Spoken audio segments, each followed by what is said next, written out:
Well, as you can see, your boy back again. And then, there's so many ideal revolutions that define so many different categories. In this moment that we find ourselves in, as far as in the protests, the struggles, the things that black people go through on a day-to-day basis, I think about the ideology of something that used to be instilled in us as a people back in the days, and this was something that was before my generation. Back in the days, they used to say that it takes a village to raise a people, or it takes a village to raise a child. That's what I think about when I see all of the protesting, all of the marches, and even though it's our struggle as a people, as a black people, as a people of color, as a people of different ethnicities, I think about how many people have came to participate and to just share what they feel is the right thing to be a part of. I've been in so many different locations throughout Georgia just riding, and you have to be aware of the things at all times that's going on around you. When I say the things that's going on around you, I mean not only about the police brutality and about how we are losing our lives by being in certain situations that another person or another people who are not of color would find themselves in, and the outcome would be entirely different. And like I said in a lot of my other broadcasts, the reason I'm so knowledgeable about it is because I've had my own experiences pertaining to those things. But let me start over again, because I digress a little bit about what I meant by when I said it takes a village to raise a people. Or the reason I'm stating that is because in this time, it's not just a village. It's people who have been made aware, whether it be through just watching news, media, things of that nature, who have come to participate in something ideally that they feel is of unfairness, but they know in its entirety that it hasn't been from their cultural perspective or their culture of spectrum of which they come from. But in other words, they know what fairness is. They know that what truth is. When I've looked at different protests, from the ones from Georgia, from the ones from Florida, from Minneapolis, from all of those places where people are sick and tired of black people being treated unfairly, this is the most that I've ever seen this. This is the most that I've ever seen people other than black people or people of color come together when they have come to the realization that someone has been treated unfairly, that someone has been treated unjustly. So when I always do my takes and when I always do my broadcast, I would be less of a man, less of a human being, even though I'm a black man and I can never be anything but a black man. The only thing I could be outside of a black man is a person who is aware, a person who is kind, a person who treats a person how he would want to be treated. But since I live in reality and I am a person that says and calls himself a realist, I would be less of a person to not say and speak of what's going on around me. Now, even though I said in a lot of earlier broadcasts, this is our revolution, this is our protest, And I know that we must be on the focal point. We must be in the ranks that leads the protest because it is our struggle.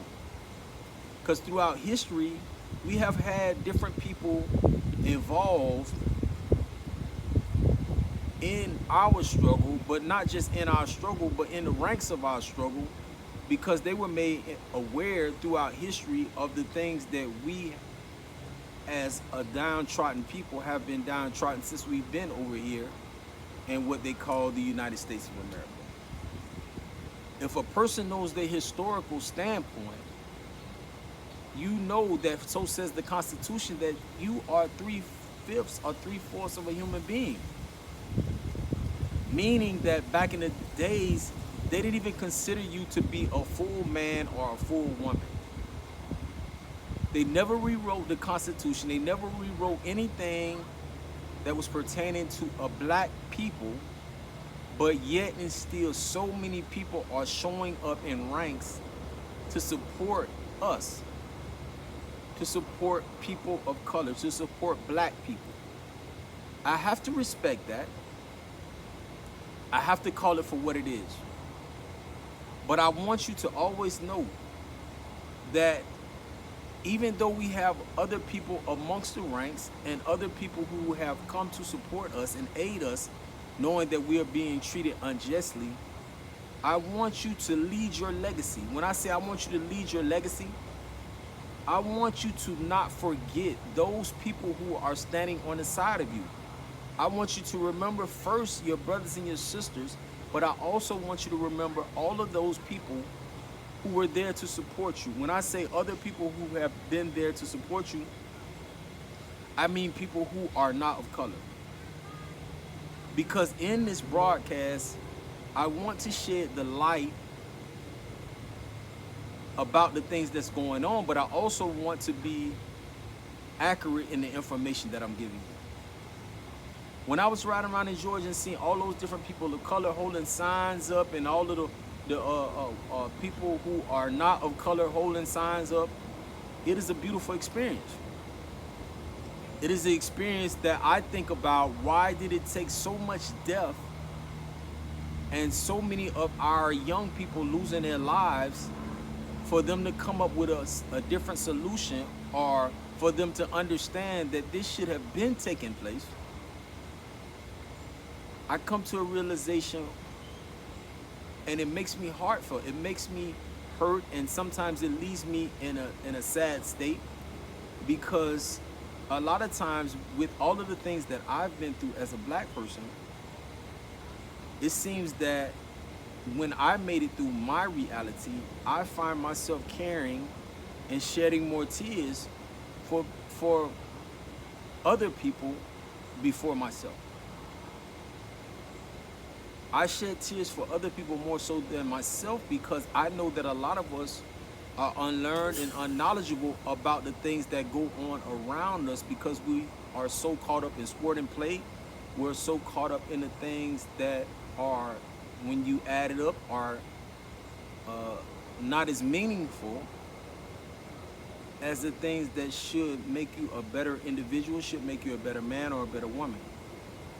In this protest, I pray every day and every night that everything that a person gets out of everything that we have been going through, all of the unity, all of the struggles, all of the burned up cars, all of the busted out windows, I hope that from this, we will obtain something that will bring about a change, not only within the law system, but something that will bring a change and spark something from within ourselves.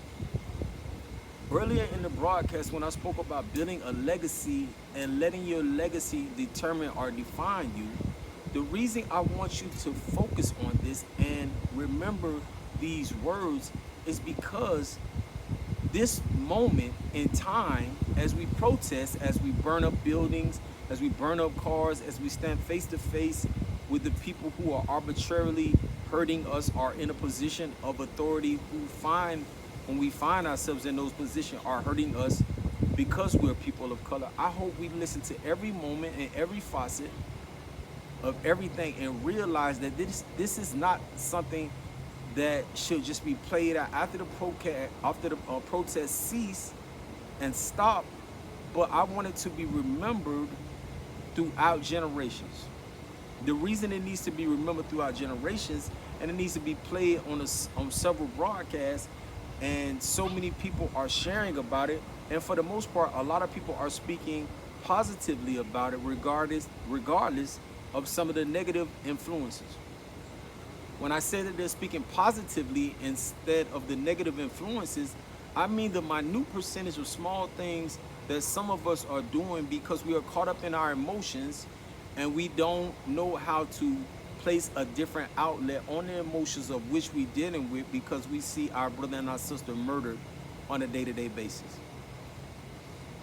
I want us to remember those outlets. I want us to remember those protests. I want us to remember those tears so that you can call on those tears to find strength in those tears as we continuously search out for a remedy, or we search out for the answers of which we do not have right now. In the initial broadcast, and this is like the second or third time I spoke about it, when you think about that it takes a village, meaning that we need to share common knowledge between us as a people. If we're going to have ideal conversations, if we're going to have ideal dialogue, let it be ideal conversations and ideal dialogues that helps us, and not for us to just get caught up in the speaker, but let us be caught up in the message of the speaker. I remember back in the days when I have gotten introduced to Minister Farrakhan, and Minister Farrakhan said that I'm 80-something years old, 70-something years old, but I'm giving you a speech and I'm giving you a message that will be beneficial to you as a people of color and on an individual basis, but I don't want you to get caught up in the messenger. I want you to get caught up in the message. Meaning, for a person not to get caught up in the messenger and caught up in the message is because Martin Luther King has passed. Malcolm X has passed. Marcus Garvey has passed. Rosa Parks has passed. All of those, Assata Shakur has passed. All of those people who were prominent figures in a black community and who have thrown the fists up to let you know that they are a people of color and that what they stand for is fairness and being treated fairly regardless of what situation or circumstance arises. I want you to play out history. I want you to remember history. I want you to think and know that if you don't know about your history and the things that we have went through and some of the things that we achieved and some of the things that we failed, that means as history progresses, it means that you will make the same repetitive mistake that you once assuredly made before. Meaning that although there's a small percentage of progress, that you could have overwritten that progress if you would have just studied the progress of your sister or your brother. And you have to study that. You have to know the things that we have overcome and surpassed. It's like this here, because once you're against a formidable adversary, it's different rules of engagement that have already been played. So if you know those rules of engagement and you know they work only a small percentage, now this means when you come up with a different rule of engagement for your adversary, that you should put a spin on it, meaning it should be entirely different or somewhat different.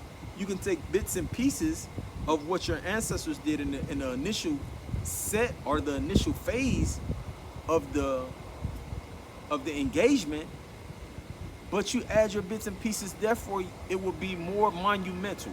Therefore, it will be a better and bigger and a brighter outcome.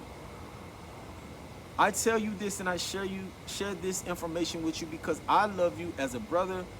I love you even though I don't know you, and I have to be a realist and report everything that has happened, and I appreciate all of the information that you share. Again, I love you. Shout out.